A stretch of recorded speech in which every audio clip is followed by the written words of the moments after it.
우리가 2020년 한 해를 다 살아오면서, 그리고 이제 몇 시간 후면 이제 2021년 새해를 우리가 맞이하게 되죠. 그래서 우리가 2020년 지나간 한 해 동안에 하나님께서 내게 부어주신 그 하나님의 은혜, 하나님의 구원하심의 은혜를 이 말씀을 통해서 우리가 깨닫기를 바라요. 오늘 그래서 이 말씀에 대한 제목, 지나간 2020년 한 해 속에서 구원의 하나님을 바라보게 하소서. 자, 오늘 읽은 이 본문의 이 말씀은 이 시편의 본문의 이 기도자는 참으로 어려움 속에 있는 그러한 현실 속에서 특별히 심리적으로 그리고 영적으로 어려움 가운데 있었다 하는 것을 우리가 첫 번째 두 구절 말씀을 통해서 알 수 있게 되어지죠. 그 기도자의 영적인 상태와 그 다음에 마음의 상태가 어떠했는가 하는 것을 우리가 이 말씀을 통해서 알 수 있는데, 첫째로 불안하여, 그 다음에 근심하니, 그리고 심령이 상하도다. 그리고 4절에서는 내가 괴로워 말할 수 없나이다. 자, 이 본문의 이 기도자는 영적으로 마음적으로 굉장히 괴로움 가운데 있는 그러한 현실 속에 있었다라는 거예요. 자, 바로 그러한 이 기도자의 어떤 공경 속에서, 심한 공경 가운데서 이 기도자가 이제 하나님께 기도한다라는 거예요. 자, 그런데 이 기도자는 두 가지 모습을 보여주고 있어요. 오늘 우리가 읽은 이 말씀에서 우리가 첫 번째 보면 5절에서 우리가 기도자의 어떤 첫 번째 모습은 무엇이냐면, 자, 그는 이렇게 말해요. 내가 옛날 곧 지나간 세월을 생각하여 싸우며. 자, 옛날 생각을 하니 어떤 하나님을 이제 이 기도자가 떠올리고 있느냐? 옛날의 생각을 하면서 이제 지금 현실을 비교하고 있는 거예요. 지금 현실 가운데는 이제 4절 말씀에서 기도자가 뭐라고 말씀하고 있어요? 주께서 내가 눈을 붙이지 못하게 하시니, 마치 주께서 내가 눈을 붙이지 못하게 하시니 마치 하나님께서 하시는 것처럼, 하나님께서 자기를 괴롭게 해서 잠 못 이루게 하는 것처럼, 그래서 이 기도자가 과거의 일들을 떠올리면서 이제 현재 자신에게 주어져 있는 그런 어려움들, 불안과 근심과 심령의 상함과 괴로움 가운데서 이제 더 이상 하나님의 은혜가 이제 베풀어지지 아니할 것이다 라는 그런 회의감을 이제 이 기도자가 드러내고 있다라는 거예요. 그래서 우리는 7절 하반부서부터 그런 것을 우리가 잘 알 수 있어요. 7절부터 이제 이 기도자가 하나님에 대해서 어떤 회의감과 어떤 절망감을 가지고 있는가. 자, 7절의 말씀을 보니까 주께서 영원히 버리실까? 그리고 다시는 은혜를 베풀지 아니하실까? 자, 더 이상 이제 하나님께서는 곤경 속에 있고 괴로움 가운데 있고 불안 가운데 있고 근심 가운데 있는 이 기도자를 향하여서 더 이상 하나님께서는 은혜를 베풀지 아니할 것이다 라는 그런 회의감 속에 이 기도자가 절망 가운데 있다라는 거예요. 그리고 또 8절에서 계속해서 그 기도자는 그의 인자하심은 영원히 끝났는가? 더 이상 자신에 대해서 하나님의 인자하심은 이제 멈추어졌다라고 그는 생각하고 있다라는 거예요. 그리고 하나님의 약속하심도 이제 영구히 폐하여졌는가? 더 이상 하나님의 약속이 주어지지 않는 것인가? 라는 회의감을 또한 나타내고 있다라는 거예요. 그리고 9절 말씀에서도 하나님이 그가 베푸실 은혜를 잊으셨는가? 하나님께서는 내게 이런 공경 속에 있는 내 삶의 현실에 하나님께서 나에게 은혜를 베풀어 주신 것을 하나님께서는 잊어버리시지 않았는가? 이렇게 이 기도자가 토로하고 있다라는 거예요. 그리고 9절 하반부에서도 그가 베푸실 긍휼을 그치셨는가? 이제 나와 같은 공경 속에 있는 그런 심령을 향해서 하나님께서 긍휼하심을 베풀어 주셔야 되는데, 그 하나님은 그런 긍휼을 베풀어 주는 것까지도 하나님은 잊어버리고 있지 않는가, 망각하고 있지 않는가 라고 회의적인 생각 속에 잠겨 있다라는 거예요. 자, 그러한 과거의 일들을 바라보면서 과거 속에서 있었던 그런 좋은 일들을 이제 비교하면서 이제 현재 곤경 속에 있는 그 자신에게 아무런 하나님의 은혜가 임하지 않고 있는, 자, 그런 것으로 말미암아 다시 말해서 하나님께서 이 응답해 주시지 않는 것이 이 기도자에게는 엄청난 공격이다라는 거예요. 하나님이 응답해 주시지 않는 그런 기도자의 삶 속에서, 그래서 하나님, 그는 이제 기도자 생각을 하는 거예요. 이제 하나님의 은혜는, 하나님의 긍휼과 자비하심은 더 이상 나에게 이제 베풀어 주지 않는 것인가 라는 회의감을 가지고 있다라는 거예요. 그런데 오늘 이 본문의 말씀에서 두 번째 어떠한 새로운 국면을 보여주고 있느냐, 11절 말씀에서 보면 곧 여호와의 일들을 기억하며, 자 5절 말씀에서는 무엇을 하고 있다라고 했어요. 내가 옛날 곧 지나간 세월을 그저 단순히 옛날 지나간 세월을 생각한 거예요. 그러나 두 번째로는 이제 11절 말씀에서 여호와의 일들을 이제는 구체적으로 하나님이 하신 일을 기억한다라는 거예요. 어떤 일을 기억한다라는 거예요.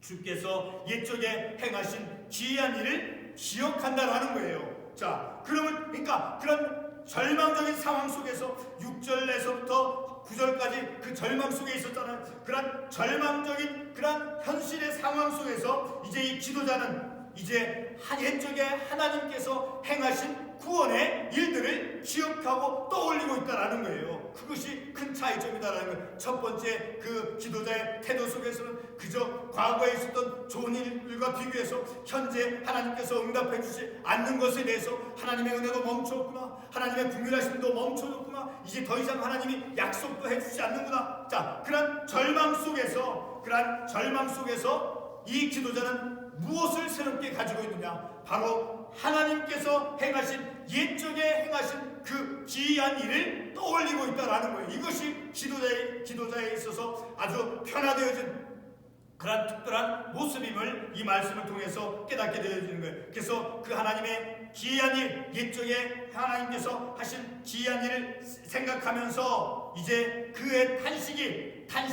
절망 속에 있었던 그 회의감이 어떻게 그 기도자의 어떤 새로움으로 바뀌어져 가고 있느냐. 12절 말씀에서 보면 그는 이제 주의 모든 일을 작은 소리로 읊조리며 찬송한다라는 거예요. 찬송으로 바뀌었다라는 거예요. 그래서 주의 행사를 낮은 소리로 되뇌이리라. 그런 탄식 속에서, 절망 속에서 이제 하나님을 찬송하는 그런 심령으로 바뀌어져 가고 있다라는 거예요. 그리고 하나님을 새롭게 바라보는, 하나님에 대해서 새롭게 눈을 뜨는 그런 영안이 열린 모습을 또한 13절 말씀에서 우리에게 보여주고 있어요. 다시 말해서 주의 도는 극히 거룩하시오니 하나님과 같이 위대하신 신이 누구오니까. 그 하나님의 위대하신, 그 하나님께서 행하신 구원의 일들을 생각하니까 그 하나님이 위대하심으로 그에게 다가왔다라는 거예요. 하나님을 새롭게 바라본 그런 변화가 그에게 생겨졌다라는 거예요. 그것은 바로 무엇 때문에, 무엇을 바라봄으로 그런 변화가 일어났던 거예요. 오늘 본문의 말씀 15절 말씀에서, 그리고 읽지는 않지만 20절 말씀에서 나와 있어요. 15절 말씀에서는 어떤 하나님의 모습을 보여주고 있습니까? 야곱과 요셉의 자손을 속량하였나이다. 요셉과 야곱의 자손을 하나님께서 구원해 주신 그러한 하나님의 은혜를 이제 이 기도자는 절망 속에서, 탄식 가운데서 하나님을 찬송하게 되었다라는 거예요. 찬송을 하게 된 그 이유가 뭐예요? 원인이 무엇인 거예요? 하나님의 속량하심을 기억했다라는 거예요. 그리고 20절 말씀에서 주의 백성을 양떼같이 모세와 아론의 손으로 인도하셨나이다. 바로 하나님의 인도하심을, 과거의 역사 속에서 하나님께서 행하신 그 기이한 구원의 일들을 생각하니까 절망 속에 있었던 이 기도자가, 하나님에 대한 회의감 속에 있었던 그 기도자가 하나님을 향해서 찬송을 하며 하나님에 대해서 새롭게 바라볼 수 있는 그 영안의 눈이 띄어졌다라는 거예요. 자, 오늘 우리는 이 말씀을 통해서 우리는 두 군데의 말씀을, 우리 참고 관련 구절의 두 부분의 말씀을 우리는 떠올릴 수 있어요. 그것은 무엇이냐? 바로 첫 번째로 하박국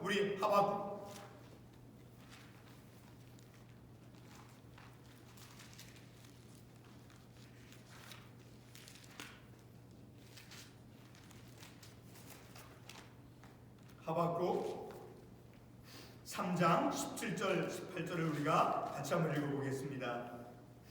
비록 무화과 나무가 무성하지 못하며 포도나무에 열매가 없으며 감람나무에 수출이 없으며 밭에 먹을 것이 없으며 우리의 양이 없으며 외양간에 소가 없을지라도 나는 여호와로 말미암아 즐거워하며 나의 구원의 하나님으로 말미암아 기뻐하리로다. 이 하박국 선지자가 이제 바벨론 제국에 의해서 이제 이스라엘 백성들이 이제 하나님의 심판을 받는, 하나님의 심판의 도구로 바벨론 제국이, 바벨론 나라가 쓰여진 것에 대해서 그 바벨론의 그 심판 아래서 이 절망 가운데서 이제 마치 무화과 나무가 무성하지 못하고, 그리고 포도나무에 열매가 맺지 못하고, 감람나무에 소출이 없고, 밭에 먹을 것이 없고, 우리의 양이 없고, 외양간에 소가 없는 것 같은 아무런 결실매, 외양간에는 소가 있어야 되고, 밭에는 어떤 식물이 자라나야 되고, 그리고 포도나무에는 그 열매가 맺혀져야 되고, 무화과나무에게는 그 무화과 열매가 무성해야 됨에도 불구하고 아무런 열매를 맺지 못하는 그러한 현실 가운데서 이 하박국 선지자는 그럼에도 불구하고 열매를 맺지 못하고 결실을 맺지 못하는 그러한 절망 가운데, 자라가지 못하고 무력함 가운데 있는 회의감 속에 있는 상황에서 이 하박국 선지자는 그럼에도 불구하고 나의 여호와로 말미암아, 나는 여호와로 말미암아 즐거워하리로다,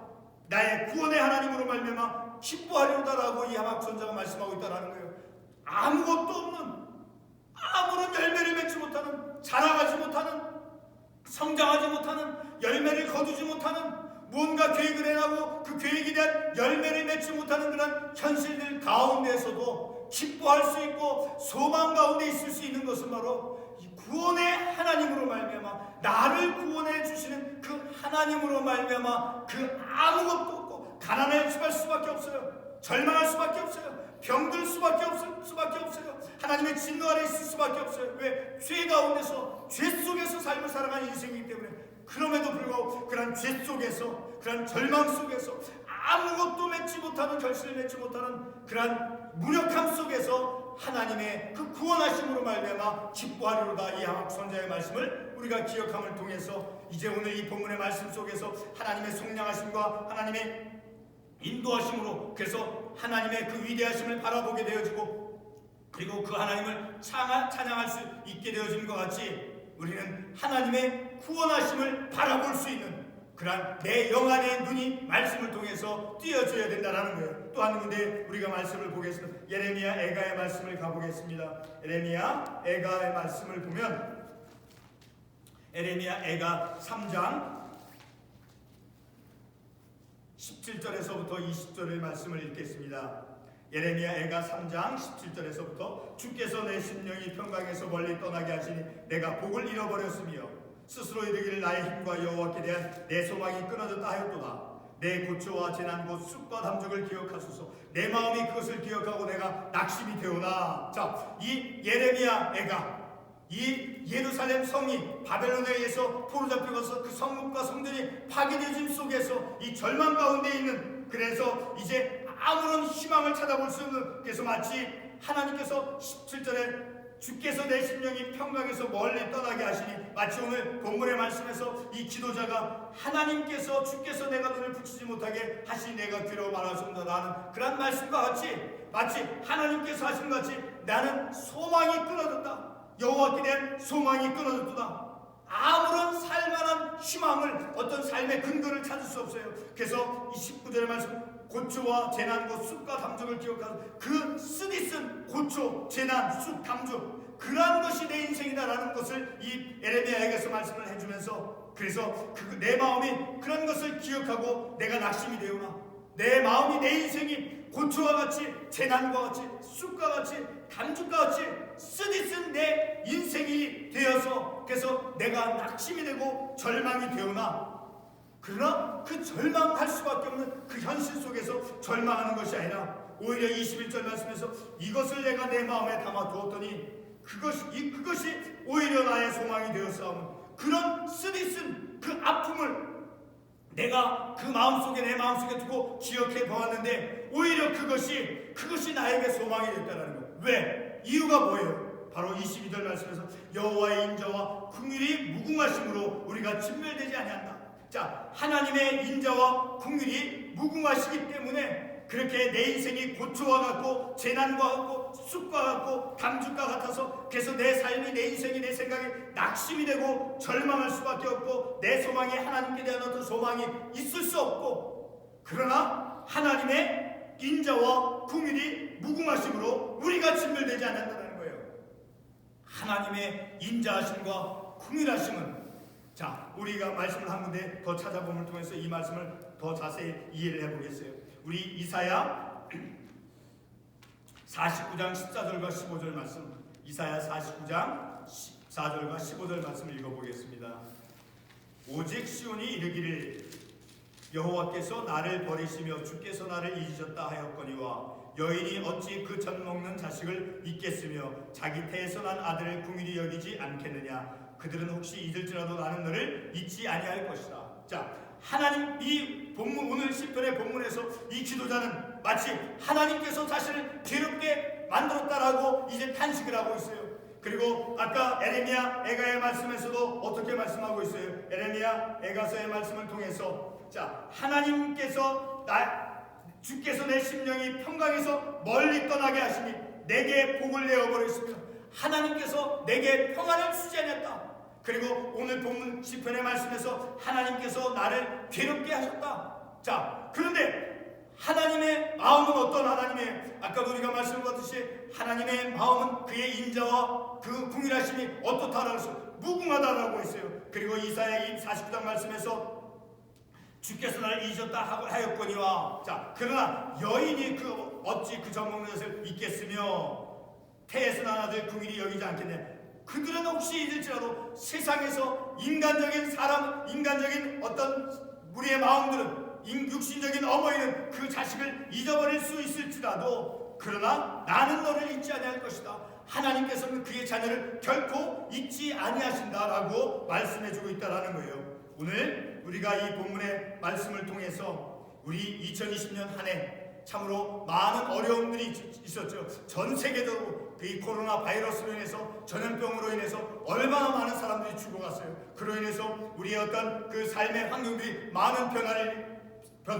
변화가 생겼어요. 그래서 우리의 행동도 제한을 받고 우리의 삶이 제한을 받는 그런 어려움 속에서 우리가 2020년 한 해를 살아왔어요. 그래서 마치 오늘 이 본문의 기도자와 같이 내가 이제 우리의 삶이 하나님의 은혜도 이제 멈춰졌구나, 하나님의 긍휼하심도 이제 멈춰진 것이 아닌가, 그리고 하나님께서 은혜를 베풀어 주시는데 하나님께서 그 베푸실 은혜를 하나님께서 잊어버린 것은 아닌가, 이렇게 우리가 생각할지도 몰라요. 자, 그래서 우리의 삶이 가난해질 수밖에 없어요. 내 삶이 고통스럽게 무력함 가운데 남을 수밖에 없었지만 우리의 육신적인 눈으로 바라볼 때, 그러나 그런 어려움 속에서, 그 절망과 회의 속에서 우리가 무엇을 바라볼 때 바로 하나님의 속량하심과 하나님의 구원하심과 무궁하신 하나님의 인자하심과 긍휼하심을 바라볼 때, 그리고 그 하박국 선지자가 고백한 것처럼 구원의 하나님을 바라볼 때 우리는 소망이 있고 우리는 하나님을 인해서 기뻐하며 희망에 찬 삶을 살아갈 수 있다는 거예요. 자, 우리 2020년 한 해 많은 일들로 인해서 우리가 자라가지 못했고 우리가 성장하지 못한 그런 많은 부분이 있었을 줄 생각되어져요. 그럼에도 불구하고 그런 가운데서 하나님께서 나를 인도해 가신, 나를 구원해내신 하나님의 속량하심과 하나님의 인도하심과 그 구원의 하나님을 바라봄으로, 그리고 하나님의 그 긍휼하심과 자비하심의 그 무궁하심, 세상에서 육신의 어머니는 그 자녀를 버릴지라도 이사야 49장 말씀에서 나 여호와 하나님은 내가 그 어찌 자식을 내가 잊어버릴 수 있겠는가, 하나님은 우리를 결코 잊지 아니하신다라는 거예요. 결코 이 어려움 가운데 우리를 내버려 두지 아니하신다라는 거예요. 우리를 자라가게 하시고 우리를 더욱더 성장하게 해주시고, 그리고 늘 하나님 안에서 우리의 삶이 온전한 삶으로 살아가도록 하나님께서 인도해 가신다라는 것을 우리가 이 말씀을 통해서 깨닫는 것이죠. 그래서 우리는 이 2020년 한 해 동안 어려움 속에서 하나님께서 나를 어떻게 인도해 가셨는가, 나는 연약해서 내가 가난해질 수밖에 없는 그런 현실이었어요. 2020년 한 해가 나는 죄 가운데서 고통을 당할 수밖에 없었던 그런 죄인이었어요. 나는 내 스스로가 어떤 것을 해낼 수 없는 무력함 속에 있었던 절망 속에서 살 수밖에 없었던 그런 내 인생이었어요. 그럼에도 하나님께서는 나를 인도해 주시고 나를 하나님께서 구원해 주심으로 말미암아 하박국 선지자와 같이 오늘 본문 시편의 이 기도자와 같이, 그래서 하나님과 같이 위대하신 신이 누구오니까 그 하나님의 위대하심을 내 인생 속에서 2020년 한 해 속에서 하나님께서 인도해 가신 그 하나님의 구원의 역사 속에서 하나님의 그 위대하심을 내가 깨닫게 될 수 있다는 거예요. 그래서 하나님을 찬송하는 삶을 살아갈 수 있다는 거예요. 기도하겠습니다.